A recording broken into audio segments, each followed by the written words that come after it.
Now at 10, this is Fox 61, Connecticut's news station. A 15-year-old boy is the latest victim to gun violence in the city of New Haven, and now people who live in that area are calling for everyone to put down the guns. A shooting during the day in New Haven marks the city's 7th homicide. Hi, everyone. I'm Bridget Bjorlo. Thanks for joining us for the Fox 61 News at 10. And I'm Sarah Sanchez. Fox 61's Kate Pattyfoot talked to people in the neighborhood about what they say needs to happen to put an end to the violence. Pleas to put the guns down in New Haven are louder than ever after a 15-year-old was shot and killed. His family says he was a good kid and didn't deserve to be gunned down in front of his home.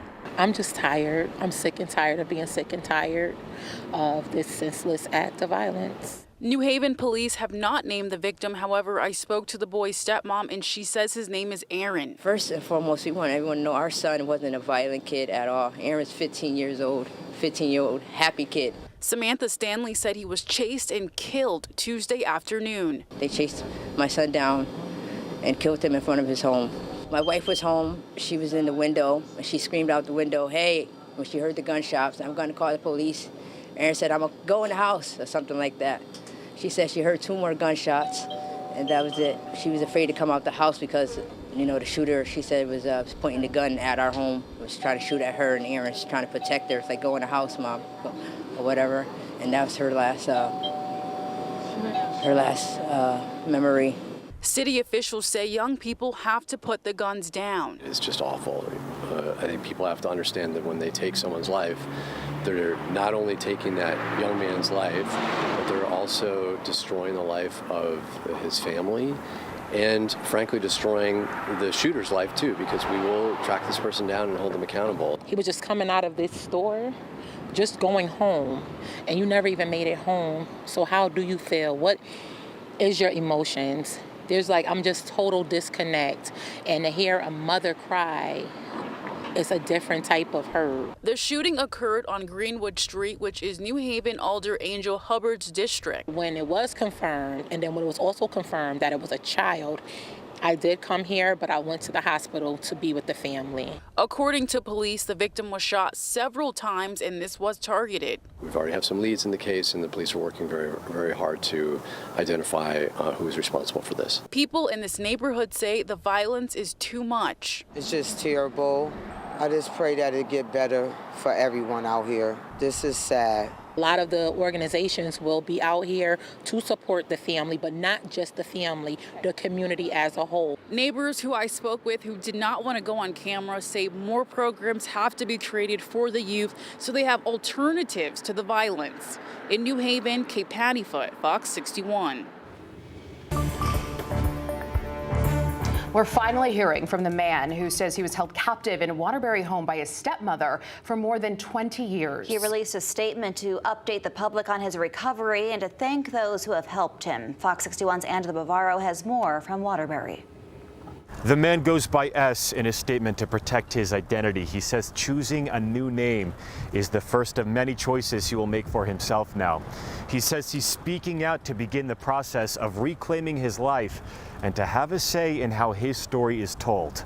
Free from the house of horrors on Blake Street and free to speak his mind, S started his statement by describing how he got to this point, writing, quote, "I am a survivor of more than 20 years of captivity and domestic abuse.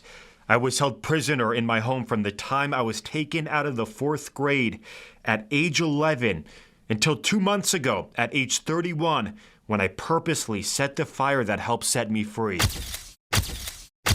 S also shares how he's doing today. He says, quote, "I am much better and stronger than I was the day the first responders carried me out of my home.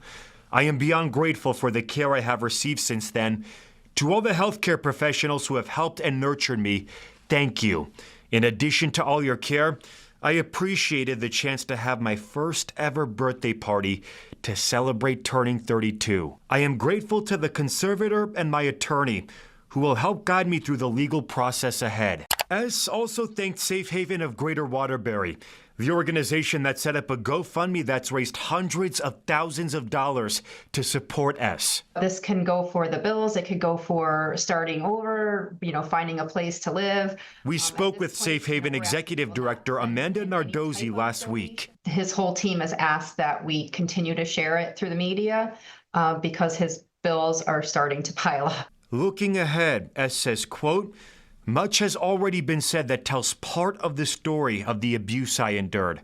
Someday, perhaps, my whole story will be told. I ask everyone involved in my story to fully cooperate with the authorities who are helping me seek justice for these crimes. Thank you all for your thoughts and messages, your support, and your continued prayers as I recover." S's stepmother, Kimberly Sullivan, is due in court again next week.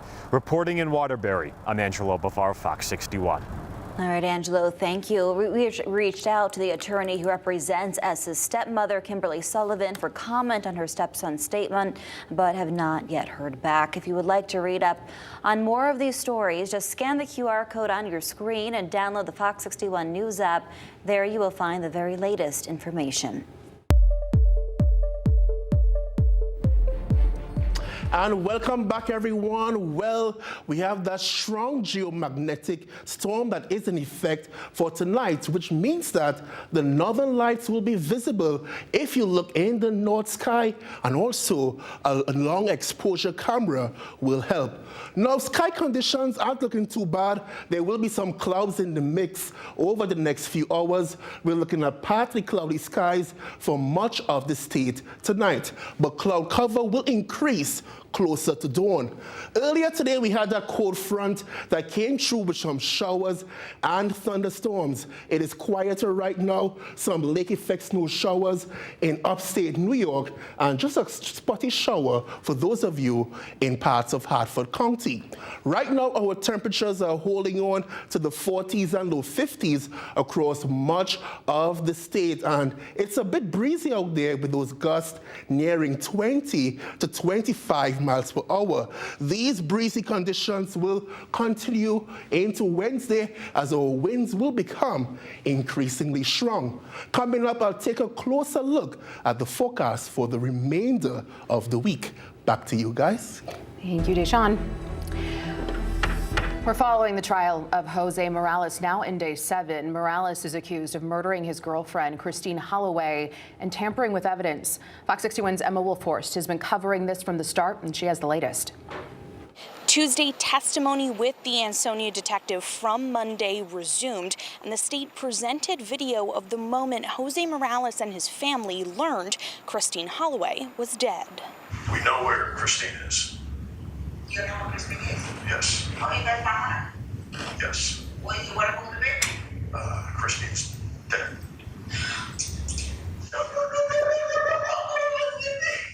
This body camera footage shows Ansonia Police's interaction with Jose Morales, his mother, and stepfather on Tuesday, December 3rd, 2019, the day after Christine Holloway's body was found in her Myrtle Avenue home. We're investigating us, so I'll let you know this. It's a homicide. We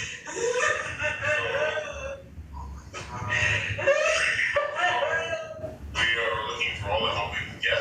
The video shows Morales going back and forth with his family and detectives. There is nothing that I can tell you. I don't know.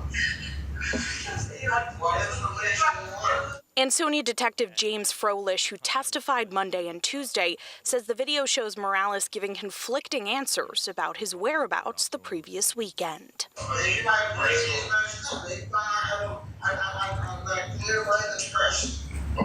I can understand that. There was disagreement between counsel Tuesday on whether this body cam footage should be shown to the jury. The defense argued it was hearsay, unnecessary, and prejudicial. The state disagreed, saying Morales' reactions and statements were relevant to the jury. Ultimately, the judge decided to allow the video. Tuesday, the state presented 2 more witnesses, another Ansonia police detective and a Connecticut State Associate Medical Examiner. In Milford, Emma Wolfhorst, Fox 61. All right, Emma, thank you. Fallout continues against Avelo Airlines after the company made a deal with Homeland Security to help with deportation flights. Next month, Avelo is expected to start assisting Homeland Security with its deportation efforts, but it didn't come without pushback. Connecticut Attorney General William Tong demanded answers from the airline. Today, Avelo responded with a statement saying, quote, "We do believe from the tone of your letter that there is a fundamental misunderstanding how the federal government contracts the flight." They went on to say the Department of Homeland Security creates the scope of the work and mandates that the work is performed compliant with Federal Aviation Administration regulations. However, Attorney General William Tong doesn't agree with that response. Tong released a statement of his own saying, quote, "Today's response from Avelo is totally unacceptable because it contains no response at all. Their overly legalistic and technical letter is insulting and condescending to the people of Connecticut who have invested millions of dollars to Avelo's success."